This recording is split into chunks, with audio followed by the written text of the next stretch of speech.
Hi guys, so today we're going to be recreating Moriah Elizabeth inside of Gotcha Club.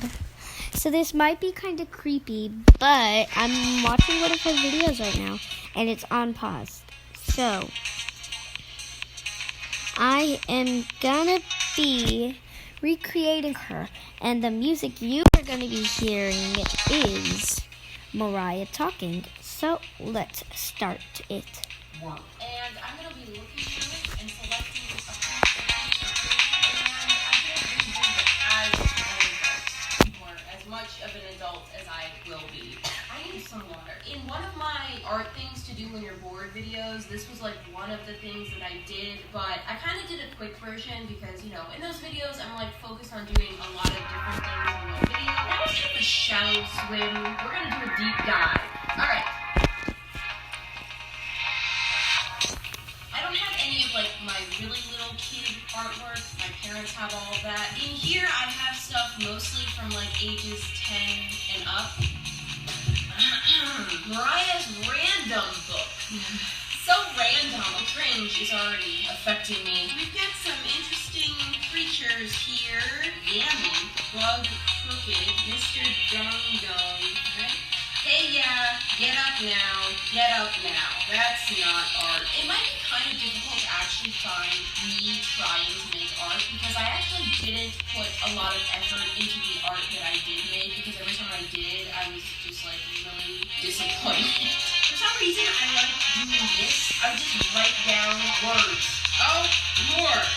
What is that? Oranges plus orange juice plus cup equals orange juice. That's one brilliant line. That's a wave-looking chunky. I went through this phase where I tried to replace the word weird with wave. Like, oh, that's wave.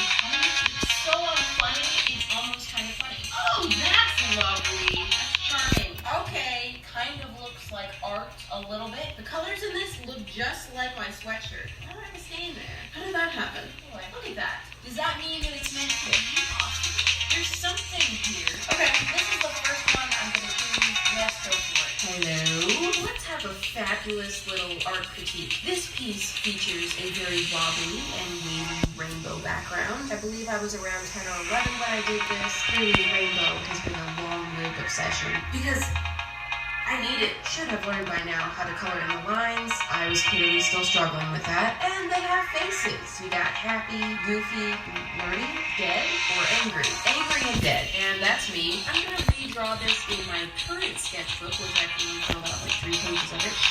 No judgment. Now, I'm not going to recreate this exactly the way it is because then we would just end up with the same crappy artwork, just with adult dexterity.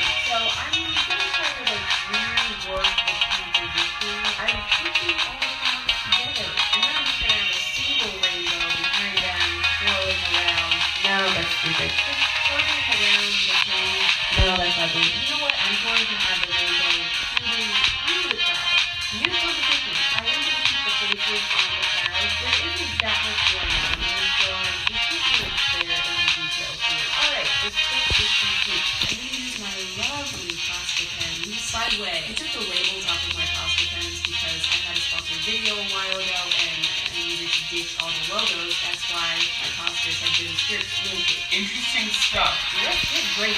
I do have a slightly unfair advantage against my 11-year-old self, aside from the 14 additional years of experience. I'm using pink pens. Just look at that, look at this, look at that, this, that, this, that, this, that, this, that. Stop. You're going to get such a better, bolder color than those nasty little markers that I was using before. So already we've made some big improvements to this drawing. So at the same time, let's set the bar kind of low. I have definitely improved my art skills, but they're still not great, okay? But that's okay, because my goal here is to enjoy making art. It's not about competing with other artists. Let's be honest, that's a battle I don't have to win. And I want to set myself up for success here, so I'm going to compete with someone I think I have a chance against. My 11-year-old self. If I can't beat her, we've got some issues. Okay, oh, it's already looking so fresh. And those colors are on point. You know how I've complained about pasta pens not offering pastels? I finally found myself a set of pastel paint pens. I've never used these before, so... Oh. Okay, here's the a pastel blue compared to the lightest blue plastic. Don't even think about pointing that one out. That's turquoise. So I'm going to try these. They're a little translucent. Boo. Well, we're going to have to work with it. I definitely did not enjoy using these paint pens as much as pastels. There's very strong fumes that accompany them, so you get to enjoy that. Just get to die a little. So that's not super fun. Also, because they're oil-based, the paint takes a lot longer to dry, and I have a tendency to smudge the other colors. Ooh, I'm not in love with these. I'll say it again. Pastel please get pastel colors. Of course, I could just use them. Anyway, I'm going to keep this one.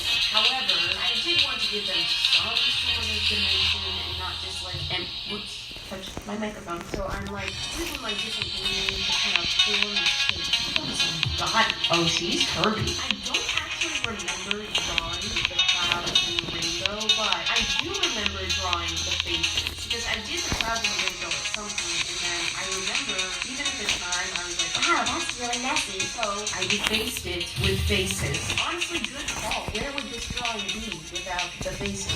Now this has to be my favorite part of the drawing. I decided to have the rainbow shooting through the clouds and then like exploding into bits of confetti. I just felt like this drawing needed some kind of action, and I couldn't resist putting a black outline around the clouds. Mini-Me didn't do that, but you know, she also made a lot of questionable choices. Finally, removing this extremely pointless piece of tape. I don't want to talk about it. Clean up, and we went from this to this. This honestly was a lot of fun, and I do like the result, you know, the final drawing. I think it's really cute. I probably never would have made this if it weren't for my past artwork.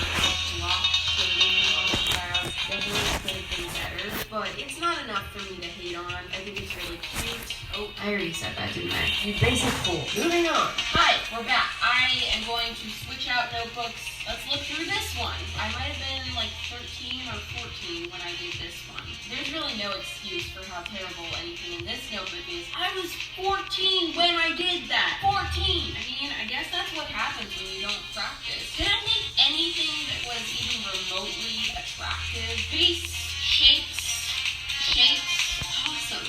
Why? Awesome. This is embarrassing. Nice, raggedy little cat. This doesn't count because I didn't draw it. Didn't draw that either. This is not giving me anything. My Rectus journal. I did this in my late teenage years. I have a video that's still on my channel of me flipping through this. This was the first art-related video that I did. It all started here. Let me see if there's anything I can recreate in here. Oh boy. Oh, that is disgusting. Yeah, that's actually good. Wow. Really poorly drawn people.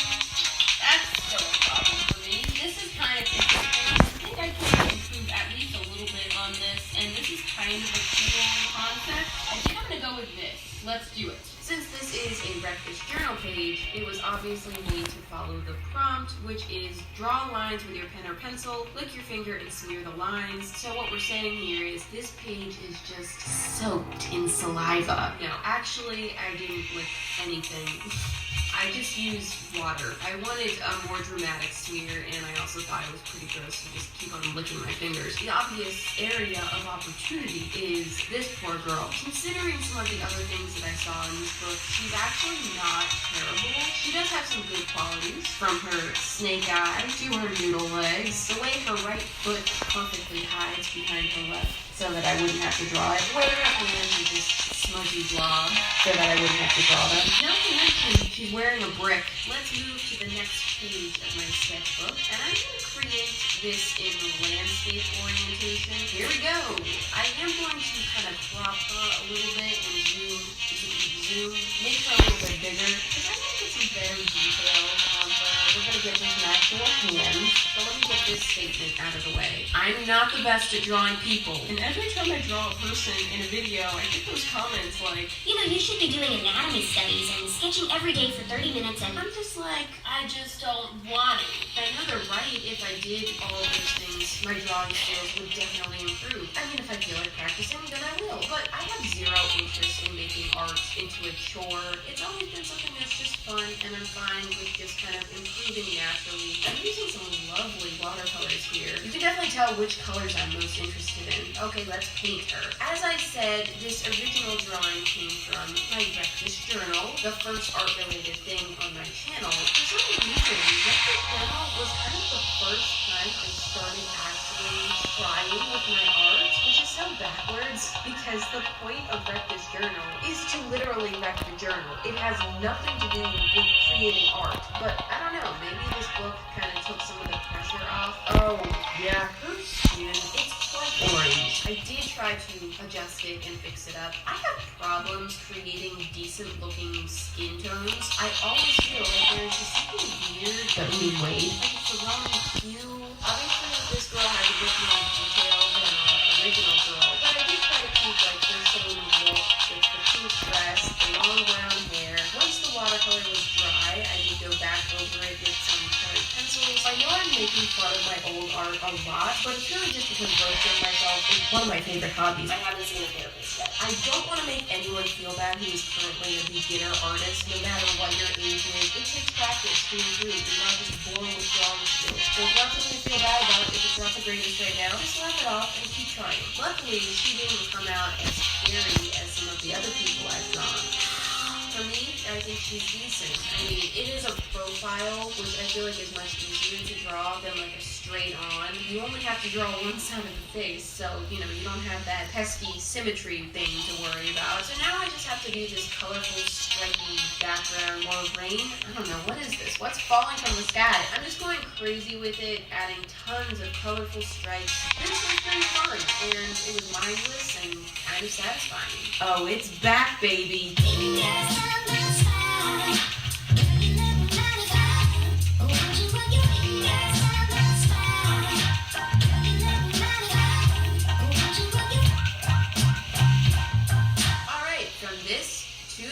That's a 9-year difference right there. Pretty big improvement, I would say. She did change directions. The new girl still does look a little bit orange, especially compared to that old drawing, but I never expected perfect. Overall, I think this looks good. Are we up for another one? We're gonna find one more in this book, so I'm gonna keep on going, flipping through and see what else I can find. Okay, collect dead bugs here are the instructions, and I didn't have a problem with putting chewed up gum in my book, but apparently I drew the line at putting dead bugs in my book. I decided to just draw them instead, and honestly, some of these, not gonna lie, are low-key kind of cute. Like this one, it's kind of cute. So I'm gonna go with this one. Okay, so somehow this drawing of bugs bleeding and literally dying is, in my opinion, the most well done of the ones that I've tried to recreate so far. Their little X eyes and the way their tongues stick out and how the blood is just dripping out of their wounds.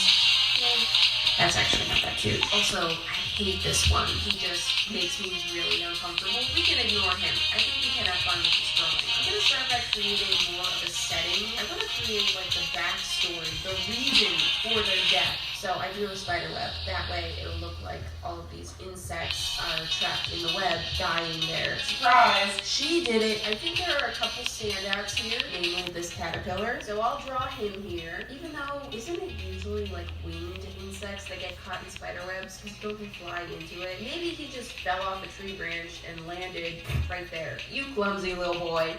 Now you're dead. Okay, next I'm going to choose this little dude who is clearly cute, so let's just add him in there as well. And I want to do 3, so who else? I just now noticed this little chunky boy. I ended up choosing this random one. I did keep the same shapes and proportions as the originals. The main difference is going to be coloring. Whoa, I'm dizzy. I'm using colored pencils for this one. I love how each of these drawings have been done in a different medium. That worked out nicely. I did use colored pencils originally, but poorly. This time, I'm hopefully going to do a little bit of a better job with the shading. I am using the same color, but also adding some more color variation in there. I just really want these to like pop off the page. Kind of like his eyes. They're straining so hard that their eyes just kind of popped out, which is actually pretty gruesome. These are some fat bugs though, compared to this little web. I feel like they could have escaped. Let's not pretend like my art ever makes sense. Adding his legs. And I think this is looking pretty cool. on to the next. I have no idea what kind of bug or insect this one is. Look, I used no references for this. I just copied my cast design and then kind of made up the rest of it. I don't really care about actual insect anatomy today. Talk to me tomorrow, and it'll definitely be my #1 priority. Liar! But today, I don't really care. Oh, and now I use the words bug and insect interchangeably when they're not the same thing, but I always forget what the difference is. These are the things you learn in school and then just eventually forget about. The bottom of his body does look kind of weird. Oh, that's weird. I couldn't picture what the underside of a bug looks like. Oh gosh. I have no idea how to draw wings. This is me trying. After I filmed this video, I did find more old artwork. I actually have a folder of like some loose drawings. There are some real gems in there. Just finishing up some of the details on him. Aw, him in painful death would be so adorable. I'm not a psychopath. And finally, this one, some type of beetle with the wings of a fly. And the mouth of a mosquito. I don't know. I did try to draw these transparent wings over his body. I thought it was going to be really difficult, but it was actually a lot easier to draw something transparent when there's a background instead of these other ones where there's like nothing behind it. His eyes are definitely not even. One of them is bulging a lot harder than the other, which is kind of bugging me. Oh, the bug eyes on the bug are bugging me. Make sure if you know Mariah, send this to her.